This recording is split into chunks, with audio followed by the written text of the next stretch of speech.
Here I am walking into 2026 with a plan, like a master plan for my life. I don't want this, I do want that. And God, I'm gonna need you to do this. And then God's like, I'm gonna bring out Leviathan. Who? Say what now? What does that even mean? In chapter 41 of the book of Job, this is exactly what happens. God is finishing up his conversation with Job. Actually, it's not a conversation, it's more like a lecture, if you ask me. A lecture about who God is and Job, who you think you are, because you weren't there when I created everything and you are just not on my level. This is how I interpret what God is saying, right? We don't ever want to hear that, especially coming from somebody in authority. But with God, he's God. So you kind of got to take whatever he throws at you. This is what he's doing in the book of Job, chapter 41. Listen, you think you're in control of anything? Let me show you Leviathan. Untamable, uncontrollable, like chaotic, bananas. You can throw arrows at him, you can shoot bullets at him, and guess what? He cannot be destroyed. But I control him. Why do I control him? Because I'm God. And I control what I create, which is everything. Huh? If you're like me reading this chapter, then you're like, okay, God, really? You really have to come at us that way?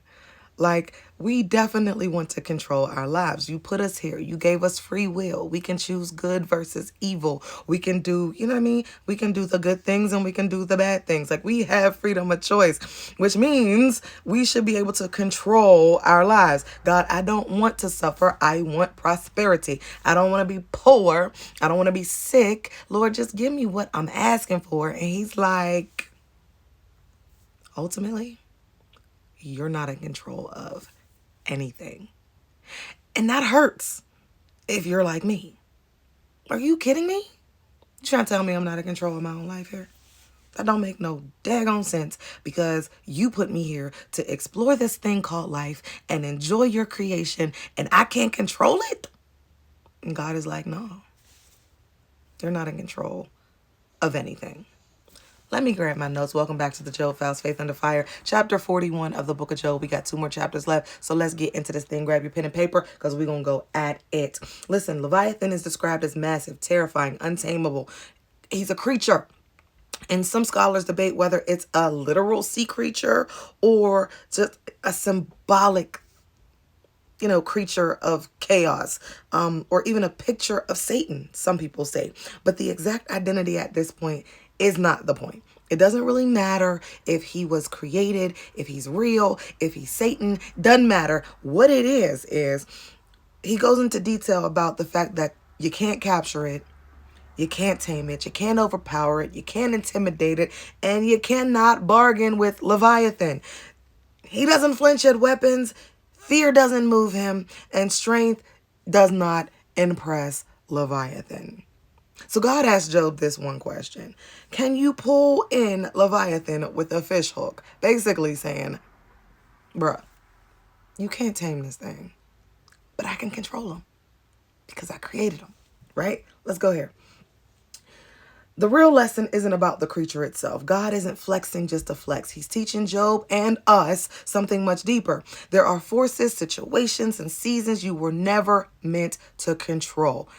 Let me say that again. There are forces, situations, and seasons you were never meant to control. Even though we have this innate ability to just want to control everything. So some battles are too big for strategy. Some problems don't respond to effort, and some seasons ignore your prayers for quick answers. God, I need an answer yesterday, and it's today, and I got a problem because you didn't answer me, and now I'm stuck in this foolishness, but without you answering me.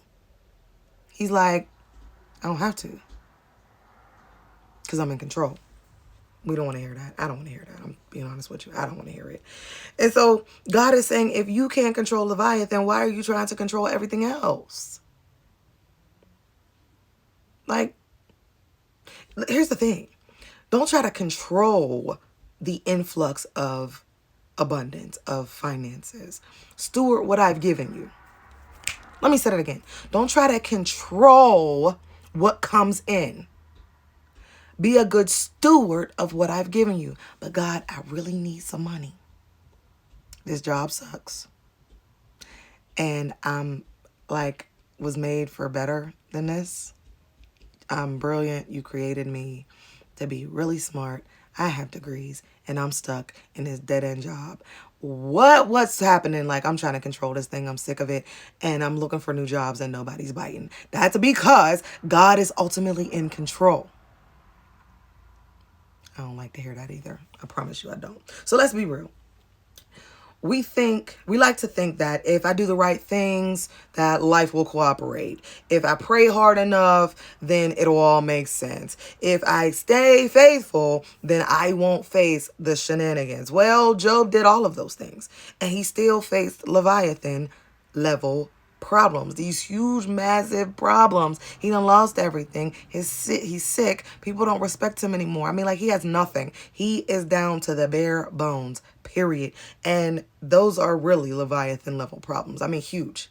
He can't control any of that. And so God is gently and but firmly correcting a mindset. Gently but firmly. Isn't that an oxymoron? I tell you. Faith is not about control. Faith is about trust. You can't have faith if you're trying to control the situation. Okay, God, I'm sick. I went to the doctor. Doctor says they can't do anything. I'm still trying to control this thing. So I'm going to go to every Tom, Dick, and Harry that has some type of ointment or cream or pill or something to help get rid of this thing. And God is like, no, stop. I've got this. Period. Listen. And God ends with this truth, okay? At the end of the chapter, God says, everything under heaven belongs to me. Pew, mic drop. Why is that? Because not everything makes sense.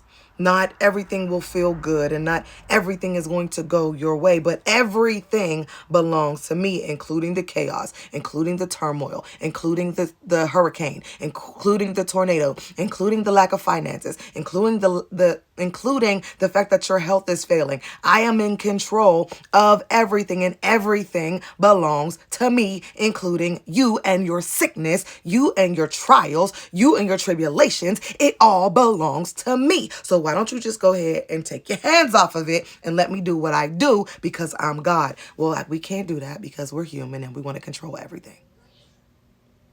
Period. That's what we want. So Job 41 teaches us this right here. Okay? You don't have to fight what God already governs.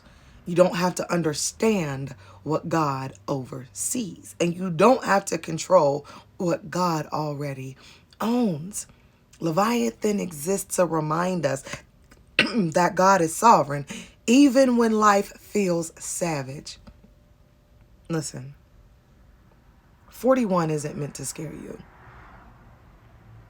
It's meant to relieve you from all the stress, from all the drama, from all the trauma, from all of the, wanting to be in control of everything.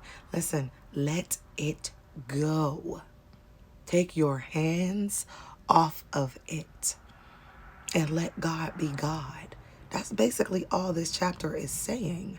Take your hands off of it. I got this thing. I know it hurts. I know you're going through.